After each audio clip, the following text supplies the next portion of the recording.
tama na? Oo, kasi parang ramdam ko nga rin eh.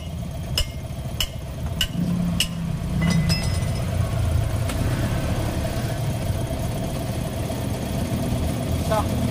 Meron? Meron lang ng isa. Ha? Ito, pwede pa to. Pwede pa yan? Dati yung dalawa mo dati. Yan dyan. Tama. May tama na. Hindi kasama sa pagpalit natin yan, no? Ito balik din yun. Sa ano Yung huli lang?